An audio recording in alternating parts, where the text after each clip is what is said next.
വചനമേ നിത്യജീവന്റെ ആധാരമേ, രക്ഷയേകിടും സത്യമാർഗമേ, എന്റെ ആത്മാവിനാശ്വാസമേ. വചനം വചനം വചനം. തോബിത്തിന്റെ പുസ്തകം അധ്യായം 12. തോബിത്ത് തന്റെ മകൻ തോബിയാസിനെ വിളിച്ചു പറഞ്ഞു, കുഞ്ഞ്, നിന്നോടൊപ്പം വന്ന ആളിന്റെ പ്രതിഫലം കൊടുക്കുന്ന കാര്യം നോക്കുക. അയാൾക്ക് കൂടുതൽ കൊടുക്കേണ്ടിയിരിക്കുന്നു.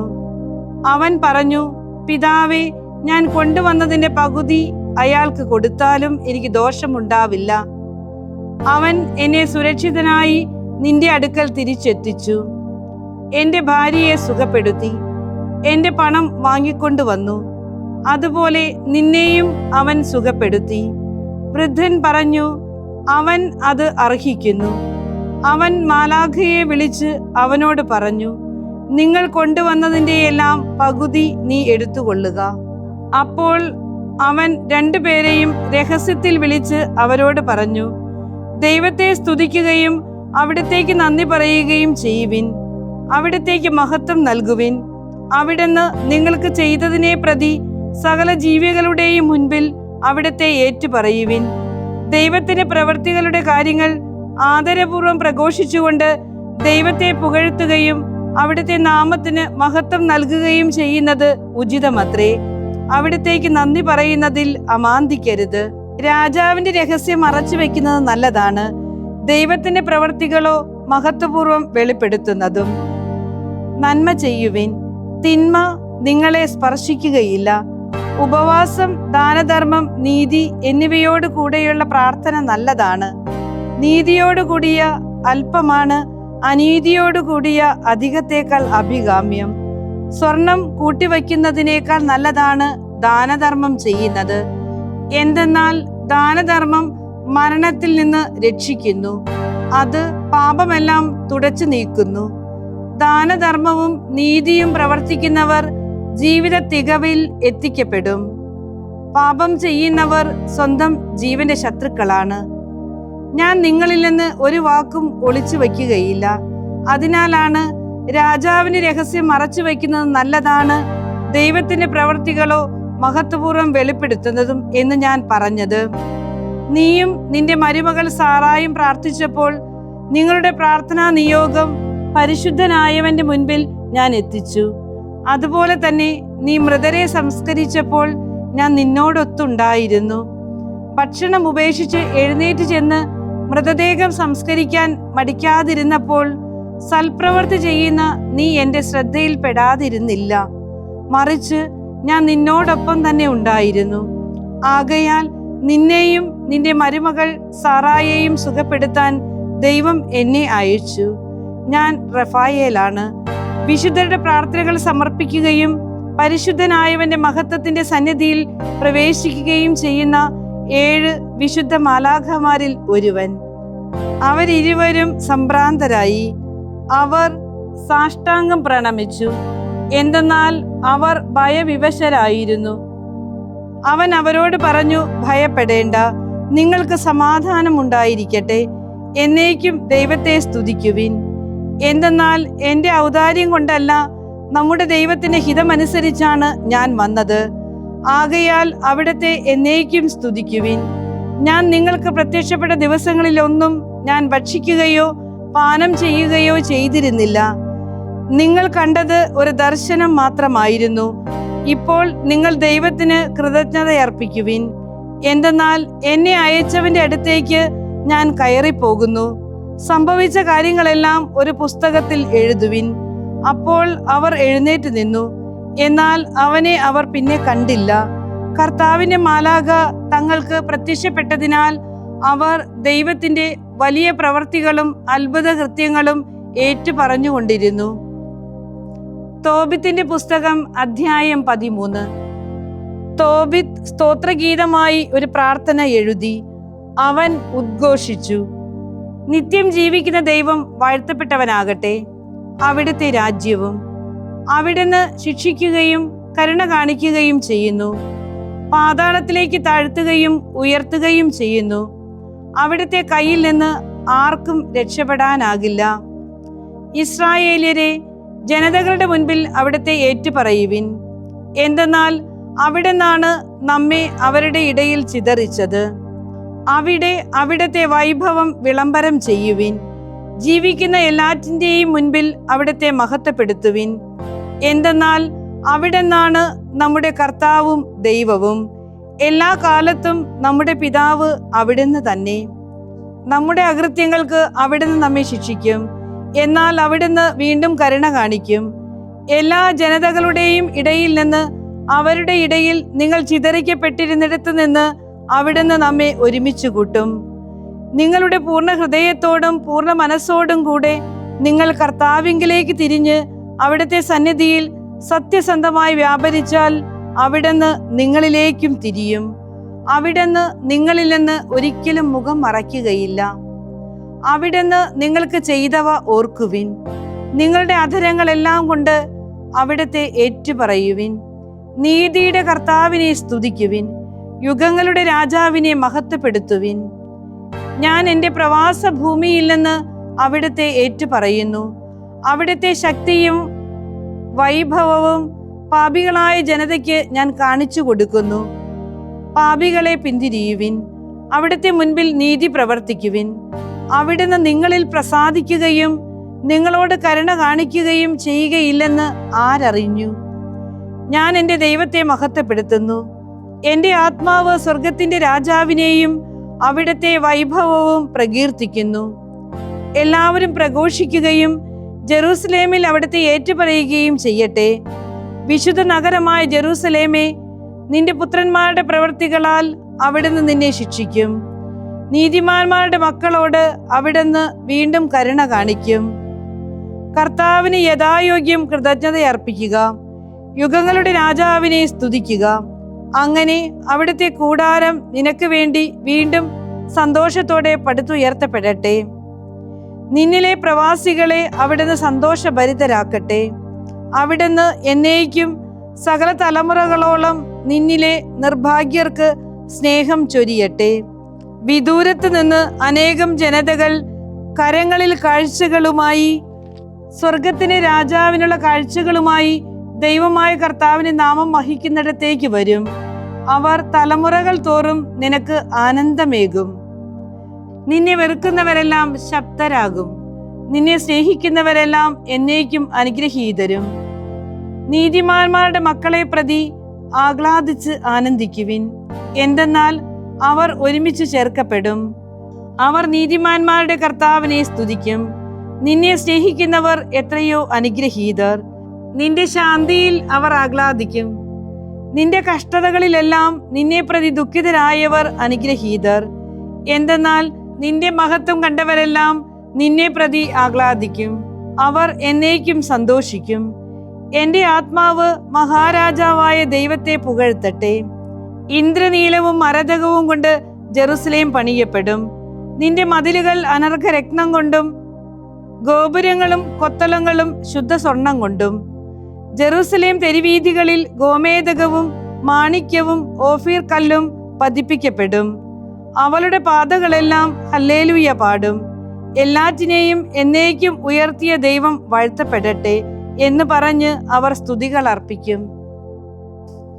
ജെറമിയ പ്രവാചകന്റെ പുസ്തകം 18-ാം അധ്യായം. കർത്താവിൽ നിന്ന് ജെറമിയായ്ക്കുണ്ടായ വചനം ഇതായിരുന്നു: നീ എഴുന്നേറ്റ് കുശവന്റെ വീട്ടിലേക്ക് ചെല്ലുക. അവിടെ എൻ്റെ വചനങ്ങൾ കേൾക്കാൻ ഞാൻ നിനക്ക് ഇടയാക്കും. അപ്പോൾ ഞാൻ കുശവന്റെ വീട്ടിലേക്ക് ഇറങ്ങിച്ചെന്നു.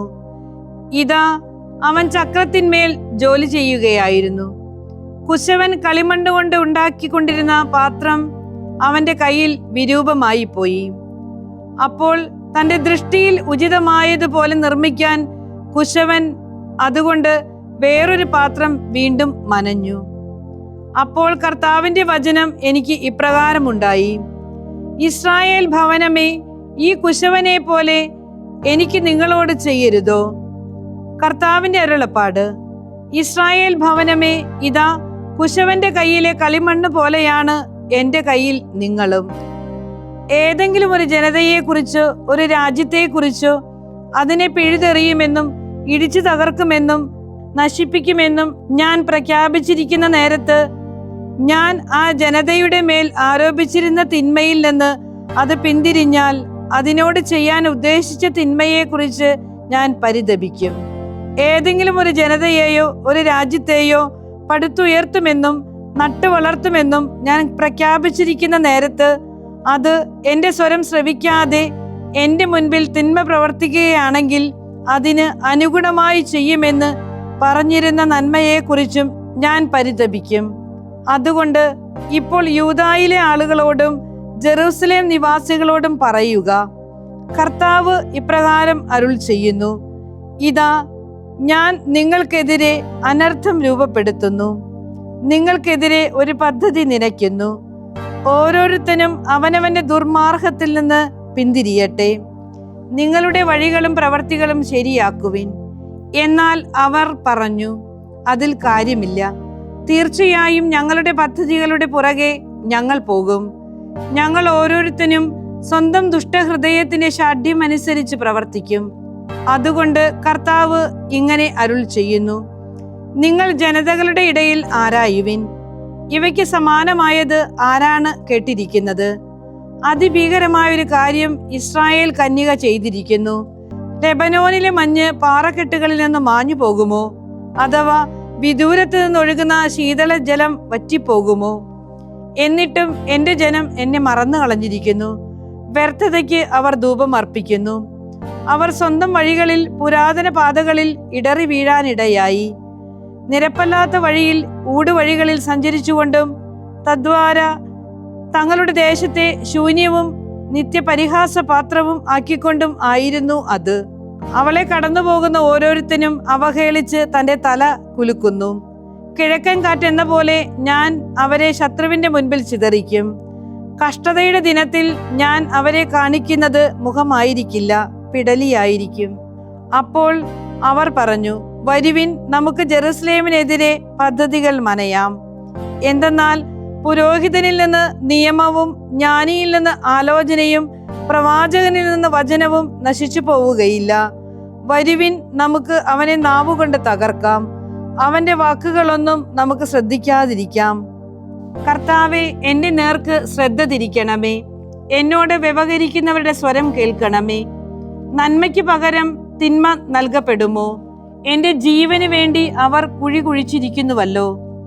അവരെ പറ്റി നല്ലത് പറയാനും അങ്ങയുടെ ക്രോധം അവരിൽ നിന്ന് അകറ്റാനും ഞാൻ അങ്ങയുടെ സന്നിധിയിൽ നിന്നത് ഓർക്കണമേ. ആകയാൽ അവരുടെ മക്കളെ പട്ടിണിക്ക് വിട്ടുകൊടുക്കണമേ, വാളിന്റെ വരുതിയിലേക്ക് അവരെ എറിഞ്ഞു കൊടുക്കണമേ. അവരുടെ സ്ത്രീകൾ മക്കളില്ലാത്തവരും വിധവകളുമായി തീരട്ടെ. അവരുടെ പുരുഷന്മാർ മരണത്താൽ ഗ്രസിക്കപ്പെടട്ടെ. അവരുടെ യുവജനങ്ങൾ യുദ്ധത്തിൽ വാളാൽ പ്രഹരിക്കപ്പെടട്ടെ. അങ്ങ് പൊടുന്നനെ അവരുടെ മേൽ കൊള്ളസംഘത്തെ കൊണ്ടുവരുമ്പോൾ അവരുടെ വീടുകളിൽ നിന്ന് ആർത്തനാദം കേൾക്കപ്പെടട്ടെ. എന്തെന്നാൽ എന്നെ പിടിക്കാൻ അവർ കുഴി കുഴിച്ചിരിക്കുന്നു, എന്റെ കാലുകൾക്ക് അവർ കെണിവച്ചിരിക്കുന്നു. അങ്ങാകട്ടെ കർത്താവെ, എന്റെ മരണത്തിനായുള്ള അവരുടെ ഓരോ ആലോചനയും അറിയുന്നു. അവരുടെ അകൃത്യം മറയ്ക്കരുതേ, അവരുടെ പാപം അങ്ങയുടെ മുൻപിൽ നിന്ന് മായിച്ചു കളയരുതേ. അങ്ങയുടെ മുൻപിൽ അവർ മറിഞ്ഞു വീഴട്ടെ. അങ്ങയുടെ കോപത്തിന്റെ നേരത്ത് അവർക്കെതിരെ വർത്തിക്കണമേ. അപ്പസ്തോലന്മാരുടെ പ്രവർത്തനങ്ങൾ അധ്യായം 21, 1 മുതൽ 26 വരെയുള്ള തിരുവചനങ്ങൾ. ഞങ്ങൾ അവിടെ നിന്ന് പിരിഞ്ഞ് കപ്പൽ കയറി നേരെ കോസിലെത്തി. അടുത്ത ദിവസം റോദോസിലേക്കും അവിടെ നിന്ന് പത്താറയിലേക്കും പോയി. ഫെനീഷ്യയിലേക്ക് പോകുന്ന ഒരു കപ്പൽ കണ്ട് ഞങ്ങൾ അതിൽ കയറി. ഇടതുവശത്തായി സൈപ്രസ് ദൃഷ്ടിയിൽപ്പെട്ടു. അത് പിന്നിട്ട് ഞങ്ങൾ സിറിയയിലേക്ക് യാനം ചെയ്ത് ടയറിലിറങ്ങി. എന്തെന്നാൽ അവിടെ കപ്പലിൽ നിന്ന് ചരക്ക് ഇറക്കാനുണ്ടായിരുന്നു. ശിഷ്യരെ കണ്ടുപിടിച്ച് ഞങ്ങൾ 7 ദിവസം അവിടെ താമസിച്ചു. ജെറൂസലേമിലേക്ക് പോകരുതെന്ന് അവർ പരിശുദ്ധാത്മാവിലൂടെ പൗലോസിനോട് പറഞ്ഞു. അവിടുത്തെ വാസദിനങ്ങൾ കഴിഞ്ഞപ്പോൾ ഞങ്ങൾ അവിടം വിട്ട് യാത്രയായി. അവരെല്ലാവരും ഭാര്യമാരും മക്കളുമൊത്ത് നഗരത്തിന് വെളിയിൽ വരെ ഞങ്ങളെ അനുയാത്ര ചെയ്തു. കടൽ തീരത്ത് മുട്ടുകുത്തി പ്രാർത്ഥിച്ചിട്ട് ഞങ്ങൾ അന്യോന്യം വിട ചൊല്ലി. ഞങ്ങൾ കപ്പലിൽ കയറി. അവർ താന്താങ്ങളുടെ വീടുകളിലേക്ക് മടങ്ങി. ടയറിൽ നിന്നുള്ള യാത്ര തീർത്ത് ഞങ്ങൾ ടൊളേമായിസിൽ എത്തിച്ചേർന്നു. അവിടെ സഹോദരരെ അഭിവാദനം ചെയ്യുകയും അവരുടെ കൂടെ ഒരു ദിവസം താമസിക്കുകയും ചെയ്തു. അടുത്ത ദിവസം ഞങ്ങൾ അവിടെ നിന്ന് പുറപ്പെട്ട് കേസറിയായിലെത്തി. 7 പേരിൽ ഒരുവനും സുവിശേഷ പ്രഘോഷകനുമായ പീലിപ്പോസിന്റെ വീട്ടിൽ ചെന്ന് അവന്റെ കൂടെ താമസിച്ചു. പ്രവചനവരമുണ്ടായിരുന്ന കന്യകമാരായ 4 പുത്രിമാർ അവനുണ്ടായിരുന്നു. കുറെ ദിവസം കഴിഞ്ഞപ്പോൾ അഗാബോസ് എന്നു പേരുള്ള ഒരു പ്രവാചകൻ യൂദയായിൽ നിന്ന് അവിടെ എത്തി. അവൻ തങ്ങളുടെ അടുത്ത് വന്ന് പൗലോസിന്റെ അരപ്പട്ട എടുത്ത് അതുകൊണ്ട് സ്വന്തം കൈകാലുകൾ ബന്ധിച്ചിട്ട് പ്രസ്താവിച്ചു, പരിശുദ്ധാത്മാവ് അരുൾ ചെയ്യുന്നു, ഇതുപോലെ ഈ അരപ്പട്ടയുടെ ഉടമസ്ഥനെ യഹൂദർ ജെറൂസലേമിൽ വെച്ച് ബന്ധിക്കുകയും ജനതകളുടെ കരങ്ങളിൽ ഏൽപ്പിച്ചു കൊടുക്കുകയും ചെയ്യും. ഇത് കേട്ടപ്പോൾ അവിടുത്തുകാരും ഞങ്ങളും ജെറൂസലേമിലേക്ക് പോകരുതെന്ന് പൗലോസിനോട് അഭ്യർത്ഥിച്ചു. അപ്പോൾ പൗലോസ് പറഞ്ഞു, നിങ്ങൾ എന്താണ് ഈ ചെയ്യുന്നത്? നിലവിളിച്ചുകൊണ്ട് എൻ്റെ ഹൃദയം തകർക്കുകയാണോ? ജെറൂസലേമിൽ വച്ച് കർത്താവായ യേശുവിന്റെ നാമത്തിൽ ബന്ധിക്കപ്പെടാൻ മാത്രമല്ല മരിക്കാനും ഞാൻ തയ്യാറാണ്. അവനെ സമ്മതിപ്പിക്കാൻ കഴിയാതെ വന്നപ്പോൾ കർത്താവിന്റെ ഹിതം നിറവേറട്ടെ എന്ന് മാത്രം പറഞ്ഞ് ഞങ്ങൾ നിശബ്ദരായി. ആ ദിവസങ്ങൾക്ക് ശേഷം ഒരുക്കങ്ങൾ നടത്തി. ഞങ്ങൾ ജെറൂസലേമിലേക്ക് പുറപ്പെട്ടു. കേസറിയായിൽ നിന്നുള്ള ചില ശിഷ്യരും ഞങ്ങളോടൊപ്പം വന്നു. ആദ്യകാല ശിഷ്യരിൽ ഒരുവനായ സൈപ്രസുകാരൻ മ്നാസോന്റെ വീട്ടിലേക്ക് ഞങ്ങളെ കൂട്ടിക്കൊണ്ടുപോയി. അവന്റെ കൂടെയാണ് ഞങ്ങൾക്ക് താമസിക്കേണ്ടിയിരുന്നത്. ജെറൂസലേമിൽ എത്തിയപ്പോൾ സഹോദരർ ഞങ്ങളെ ആഹ്ലാദപൂർവ്വം സ്വീകരിച്ചു.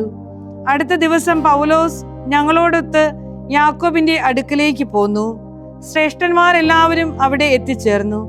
അവരെ അഭിവാദനം ചെയ്ത ശേഷം പൗലോസ് തന്റെ ശുശ്രൂഷ വഴി ജനതകളുടെ ഇടയിൽ ദൈവം ചെയ്തവ ഓരോന്നായി വിശദീകരിച്ചു.